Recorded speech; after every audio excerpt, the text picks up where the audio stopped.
Hey guys, this is Doug. I'm here with a very special guest, and today we're going to be talking all about competitive EDH tournaments.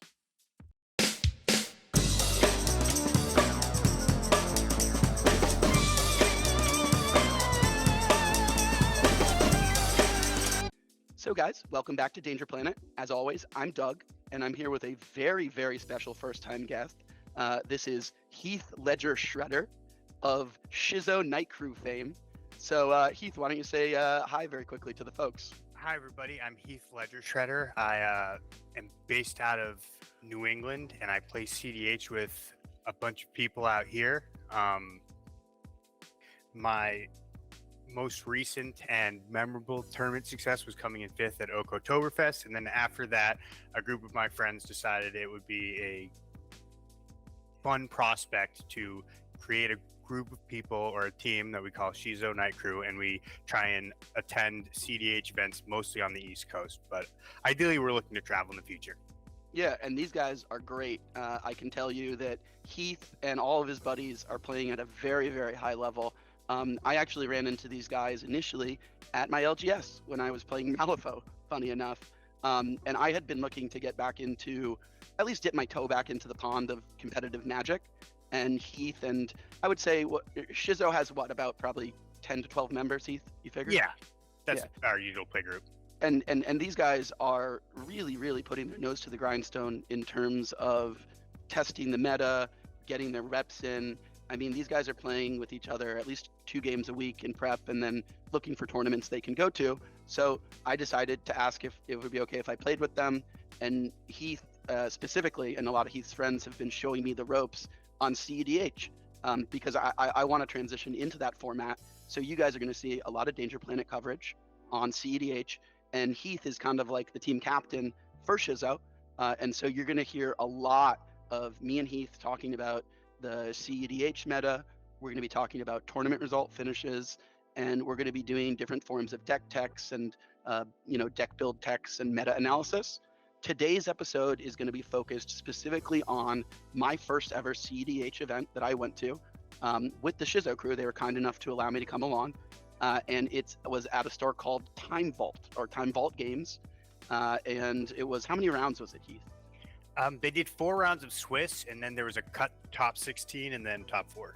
Yeah, so I think the first thing that we should probably talk about, Heath, that folks are probably interested in is, do you want to give a high-level breakdown of all the various decks that the Shizo team brought and a little bit of the reasoning behind they brought each deck? I know there's one very spicy deck that I think we should save for last and spend the most time on, which I think you know what I'm talking about. But why don't you just give that broad overview of kind of like what Shizo showed up with to this event? Yeah, absolutely. So we can start out with my deck. I went with a Hermitless Breakfast Druid deck. So that's Tymna Thrasios, and the fundamental game plan of this deck is that we're looking to churn out value by activating Thrasios Triton Hero throughout the game, and then ultimately playing either Laboratory Maniac or Thassa's Oracle, and then some card that gets rid of our deck. Now, oftentimes these decks have Hermit Druid, which is where the namesake comes from, but I opted to not include Hermit Druid, which is kind of the style du jour of the deck currently. I think Hermit Druid, we can discuss that at a later point, but ultimately we decided to go with cards like Divining Witch.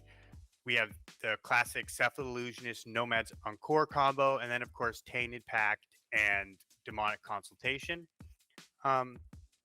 You find that without that Hermit Druid baked into that list, Heath, that you inherently need to play a little bit more intentionally with your moves and think them out a little bit because you don't have necessarily like an easy fast button?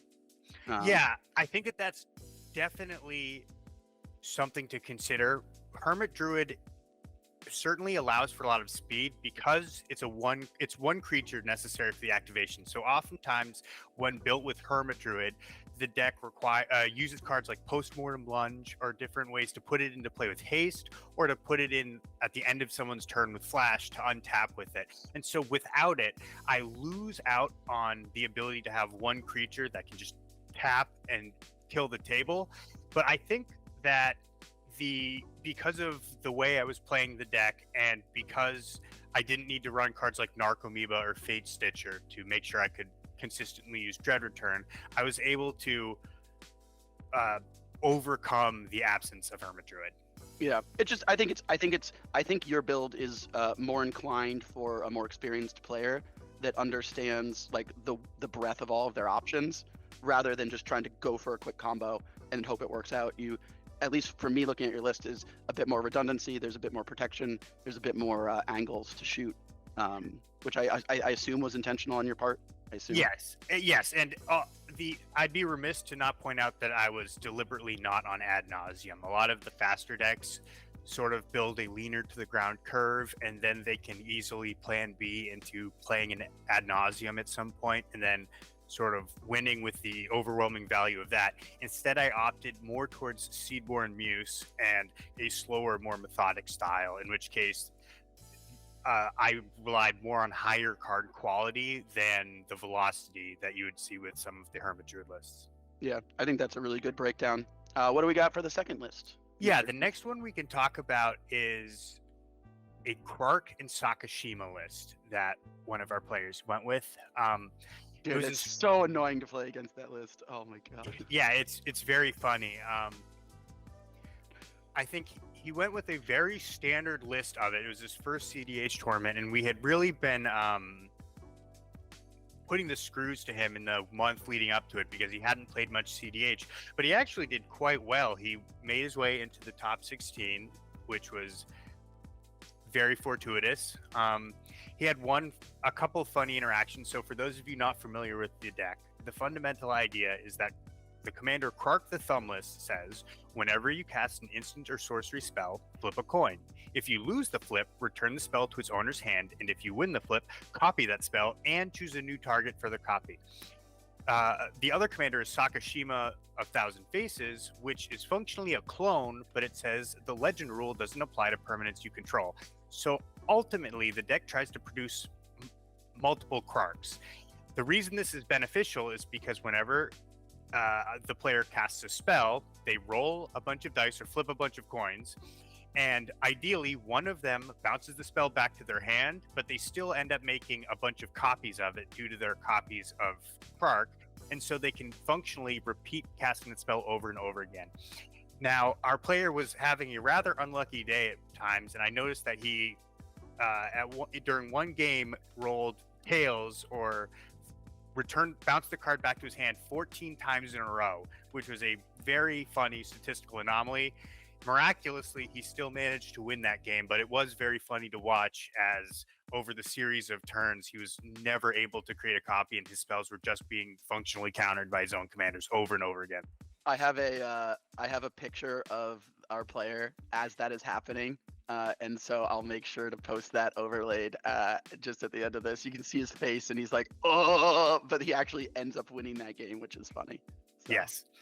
So, otherwise, the deck was pretty meat and potatoes for a Krark Sakashima list. We didn't think that, or I don't think he believed he had enough reps to really confidently tinker with it yet. I know that there's been some rather exciting recent improvements that the brewers of this deck have been working on, so we'll certainly make sure to look into those before our next event. Yeah, I think this is a good example of a deck that is, I mean, this deck is not all that, it hasn't been around all that long. It's a fairly new competitive archetype deck, right? Like, yeah, relatively. It's a couple years old, but given that, as opposed to what I was playing, Tymna Thrasios, which has been around for, I don't know, 6 or 7 years, it's certainly younger in that respect. Yeah. It's not brand new, but it's not like the Tymna Thrasios staple that has been around forever. Right. And I think that's a good call out. I mean, I think what you just said actually is really important. It's important when you have a deck that you're playing with in any format, just to make sure that you're aware of what the brewers are doing in terms of updating the deck. And it's not to say that you have to include every card that these like edge case brewers are putting in, but at least in my experience in Legacy and in Modern, just being aware of that and being able to look at the card and make a decision for yourself as to whether or not it's important to include in your pile, I think is something you should at least at a minimum be aware of. Oh, absolutely. And I think an important detail that sort of sets cEDH apart from 4-card formats is that if you're trying to test a new card in a singleton 100 card format, the likelihood that you even see that card in any one game, unless it's like a flagship, right? So if it's just a piece of interaction or a nice piece of tech you're trying out, it requires a ton of reps. And so especially if I'm starting out on a new deck, I like to just take or use lists that other people have been working on, because oftentimes there's countless hours of testing to justify inclusions. And so I want to get an understanding of the deck before I really try and pull it apart and put in my own twists. Yeah, I think that's an important thing to keep in mind, not just for the two lists we're talking about, but I think that wisdom reaches to literally every cEDH pile and every cEDH pilot. I mean, you agree, right? Yes, absolutely. Yeah. All right, cool. All right, so we got 2 down. What's the third pile? The next pile is going to be BlueFarm. One of our players brought BlueFarm. It's kind of the beast of the format right now. A lot of people are playing it to great excess, notably Brian Koval at both Oktoberfest and at Punt City 2. So the deck has really found a place in the meta. For those not in the know, why don't you give us the 2-minute elevator pitch on why BlueFarm is so good and why it's become a very prevalent shell in the meta?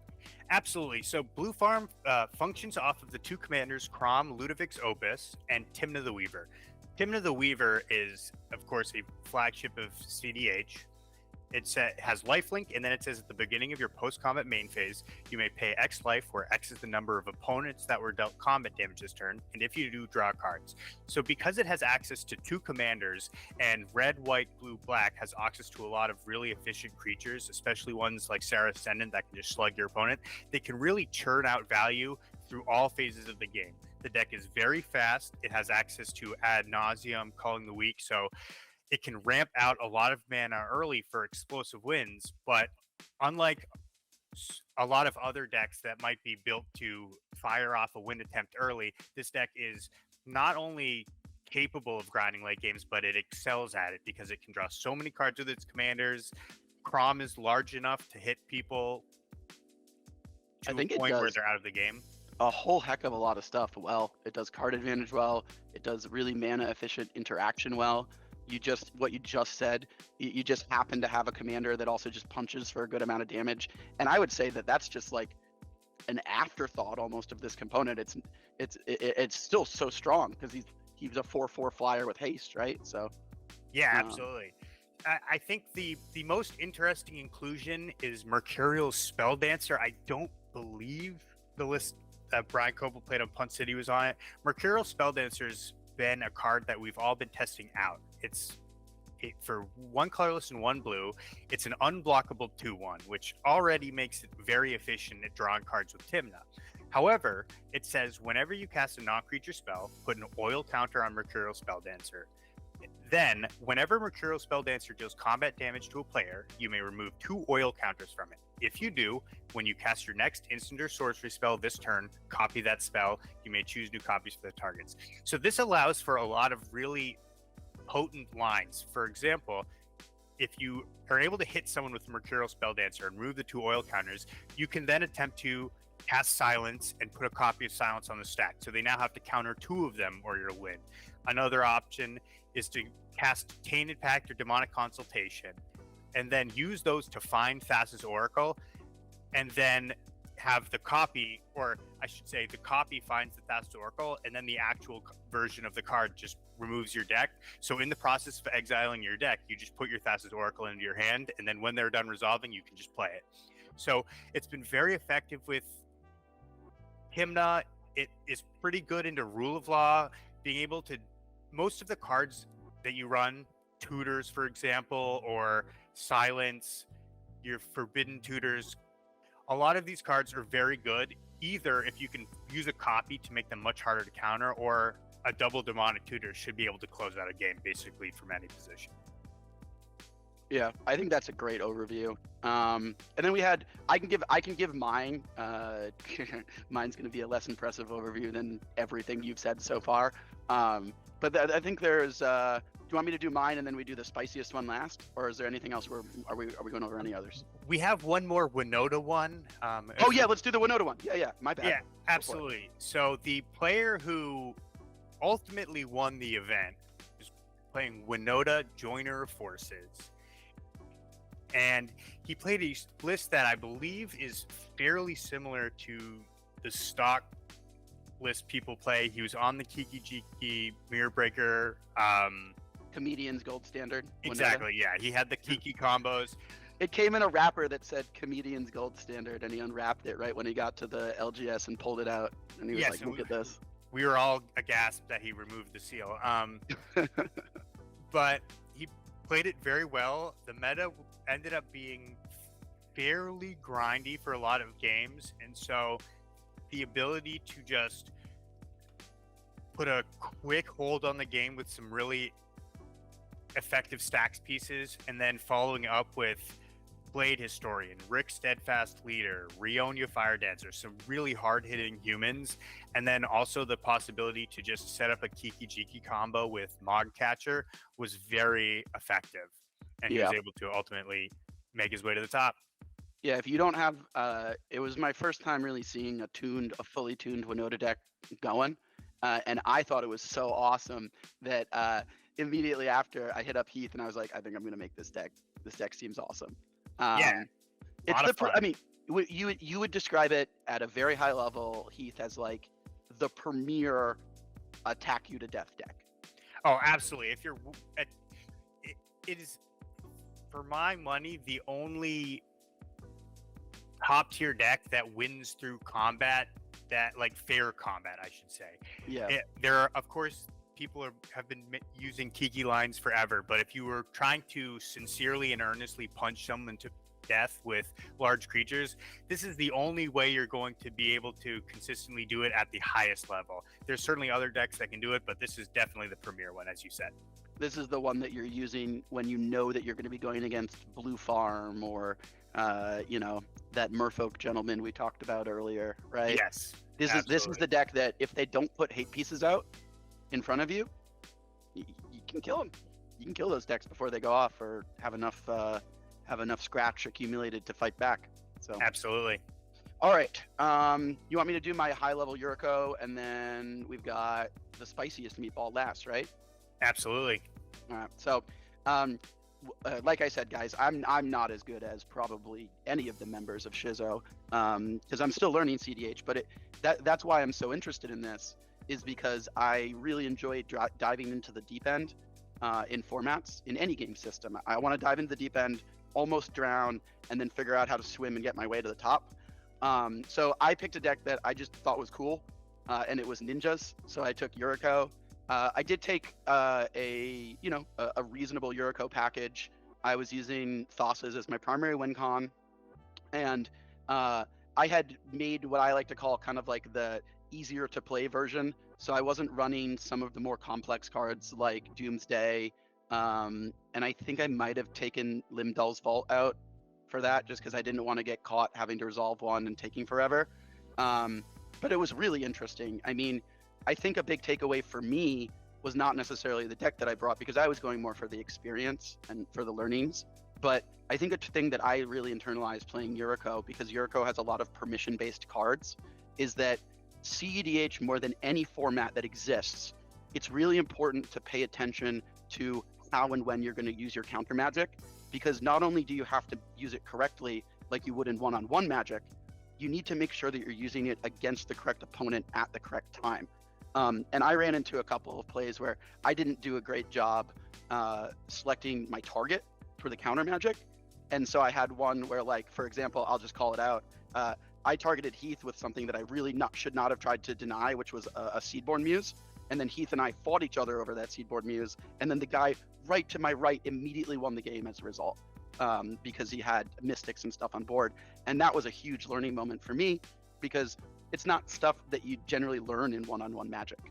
My brain is so wired for one-on-one that it's like, how do I beat the person doing the thing right now? And that's something that's been really interesting for me to learn, and has been a really interesting learning opportunity that I think is really unique to cEDH. So I don't have as much deck tech advice as Heath has. I'm not as good a subject matter expert as he is right now, but that's my reading Rainbow learning moment from the cEDH tournament, I think. So with all that said, why don't we go to the spiciest meatball of the day? Heath, you know exactly what I'm talking about. Absolutely. So this deck is based on Max the Daredevil and Will the Wise, which are Elmar Ulvenwald Informant and Wernog Riders Chaplain in their in-universe iterations. Now, the first thing a seasoned cEDH player will say when looking at this is, why in tarnation are you running these two commanders instead of Tymna and Tana for what you're trying to do? Tymna is the gold standard. She's very good. And normally, I would agree with that. I think in a lot of cases, people try and use interesting partner combos or interesting commanders to build some sort of mid-range pile. And seemingly, they're sacrificing out on either colors or Tymna, and they're not receiving any kind of compensation, right? So when we're building decks at the highest level, if we're going to make a sacrifice, we should expect to receive some kind of compensation, either in the quality of the commander, or if you're competing with Tymna, you'll nearly never beat her in quality, then you should be finding compensation in how your commander specifically interacts with your game plan. And that's what makes this deck very interesting. So it's originally based off of the Tymna Tana Reanimator deck, Pet Cemetery, but there's a few different twists to it that make it a lot more potent, I believe. I think the first one that is easy to miss is that Wernog Riders Chaplain is actually an outlet. So Wernog is a 1/2 human for 1 white and 1 black, and he reads, when Wernog Riders Chaplain enters or leaves the battlefield, each opponent may investigate. Each opponent who doesn't loses 1 life. You investigate X times, where X is 1 plus the number of opponents who investigated this way. So in many cases, when this happens, your opponents will not think twice. They'll take their clue. They intend to crack it later, and you'll make 4 clues. However, even if they don't, you create 1 clue each time. Now, if we think about the ramifications of that, when we look at some of the outlets in the deck, that means you get to run Emil the Blessed. Emil the Blessed being 2 white, 2 colorless for a 4/4 unicorn with 3 colorless, exile another target creature you control, then return to the battlefield under its owner's control. When we combine that with Dockside Extortionist, we're able to make infinite treasures. Now note, Emil the Blessed requires 3 colorless to activate, and Dockside makes treasures equal to the number of artifacts. So fundamentally, you're hoping to create 4 mana. Now, if your opponents just decided to take 3 clues, it's actually very easy to count to 4 artifacts or enchantments on the battlefield. So the Dockside count that you're using heavily in this deck becomes inflated to the point where you can easily catch people by surprise, for 1. But 2, after you've generated infinite treasures, you can then blink Will or Werner an infinite number of times and create an infinite number of clues, which you can then crack and draw your deck. This similar principle applies to World Gorger Dragon, where you're blinking Will each time, and every time you're doing that, you're creating a clue, and there's a round of priority where you can spend your mana to crack your clue and draw your entire deck. So the benefits that you get from running Will as opposed to Tymna are that you have access to some very fast win con lines and very challenging to interact with win con lines that you would not have access to in the other deck. I also think an important thing to call out here, sorry, I was on mute, Heath, my bad. I think a really important thing to call out here is what I call the gotcha factor, right? Even an experienced player may not know what the fuck is going on until it's too late, right? And this deck goes off just because it is using a less conventional approach to getting to its win state, right? And I that's something I talked to the pilot of this deck about a lot before the event and also after round 1.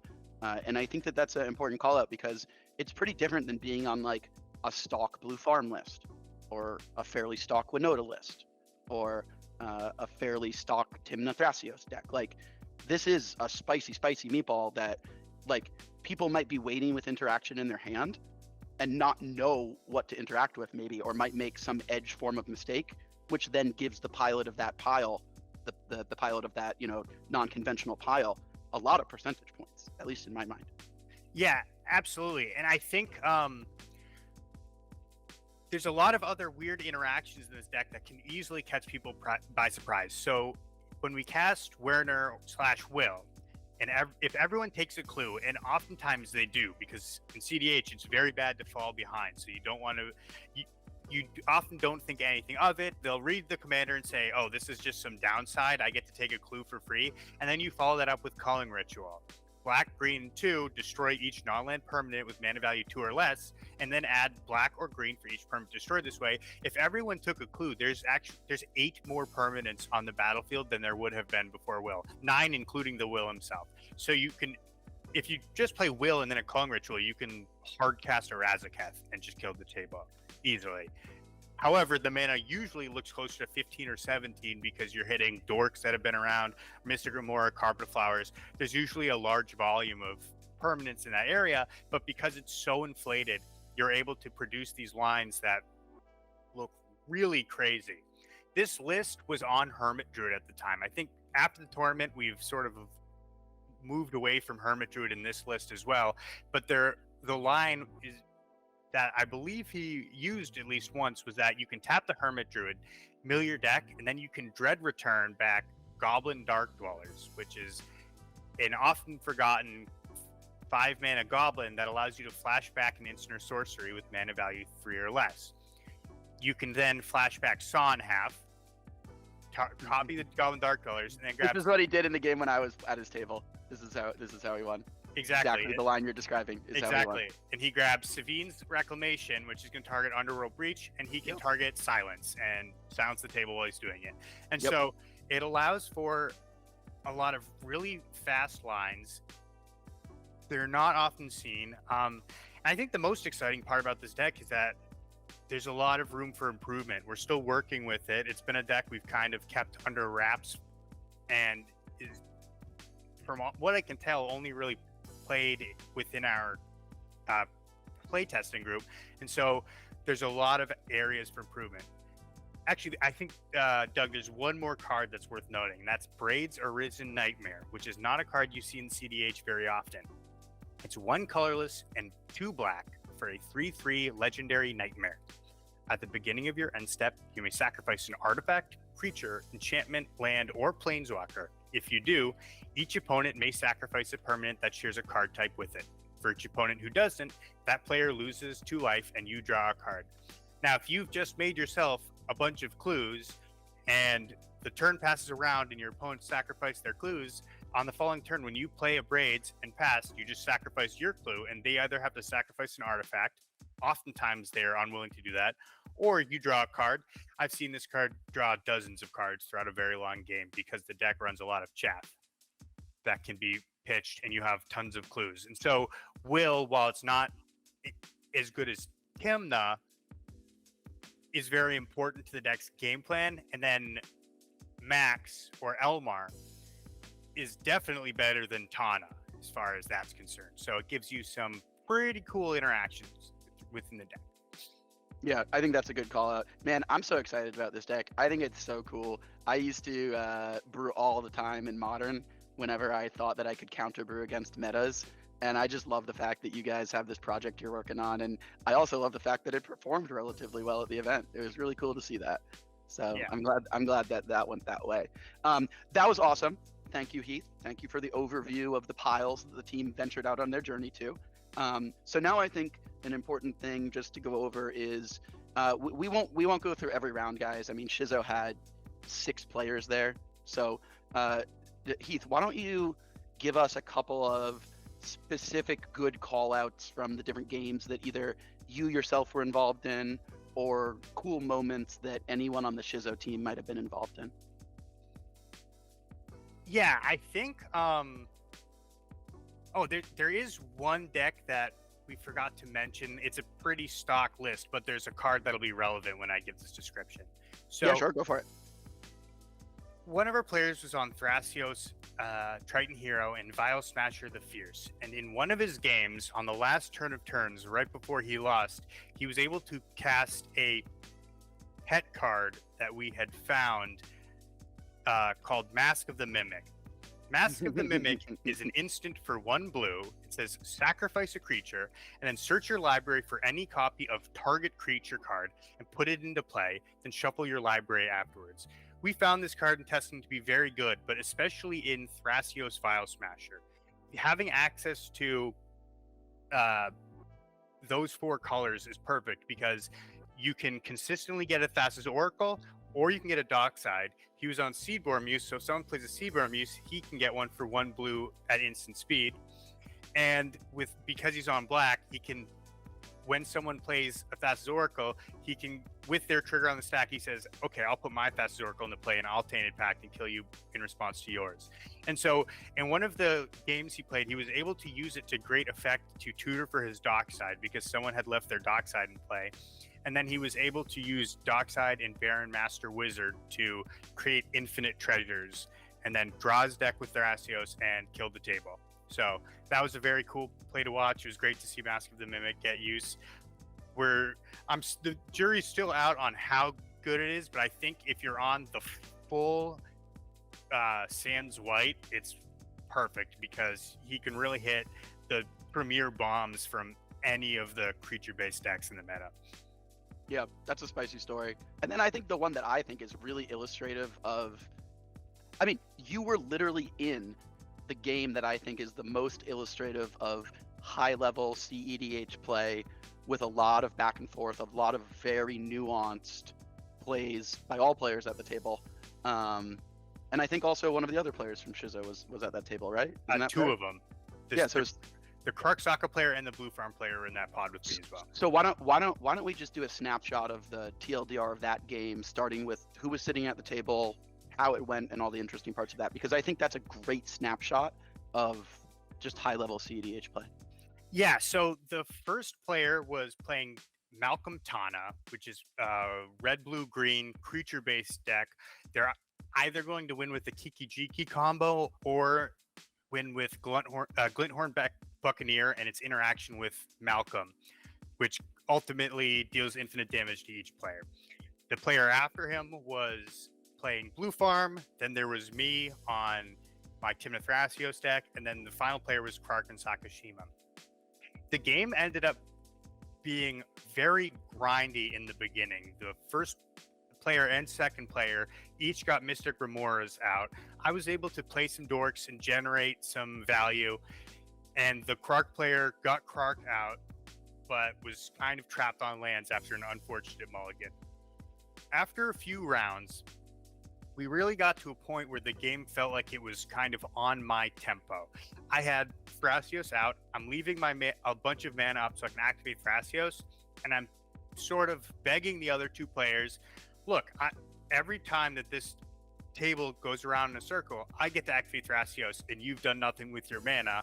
But because they both had Mystic Remoras, they didn't want to risk going off into each other, so I really had a good opportunity. I casted Demonic Tutor, and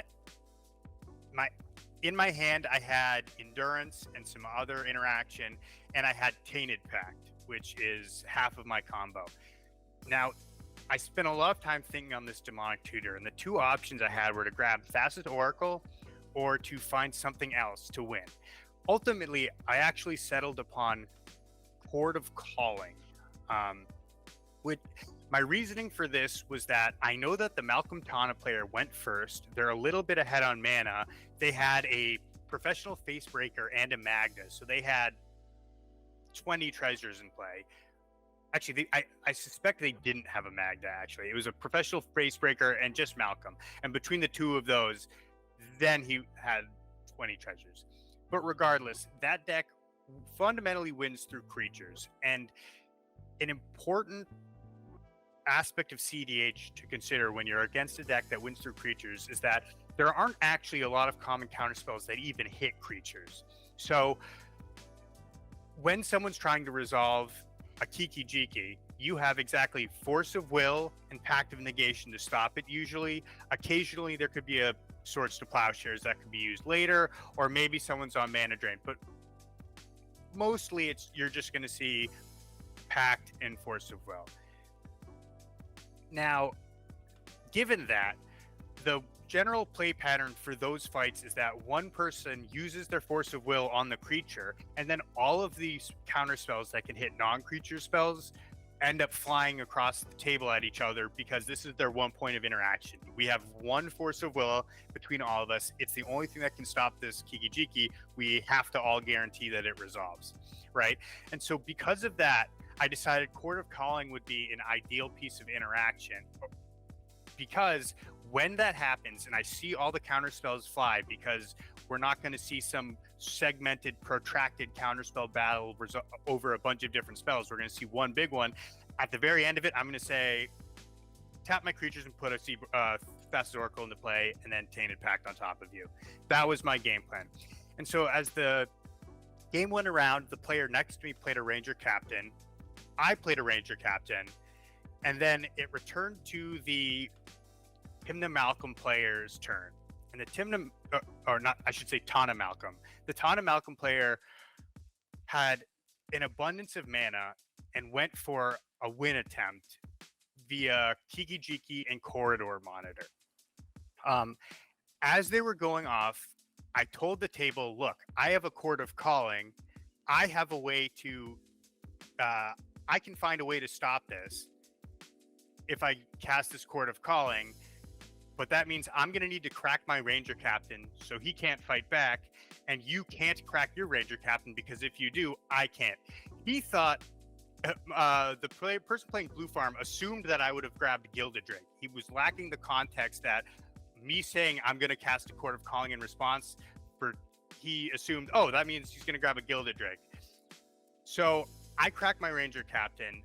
The Malcolm Tana player bolts the other Ranger Captain to try and force it out, and it doesn't go. And then because I had enough creatures, I could convoke it for 2 and then play a Tainted Pact afterwards. So it was a pretty interesting turn of events.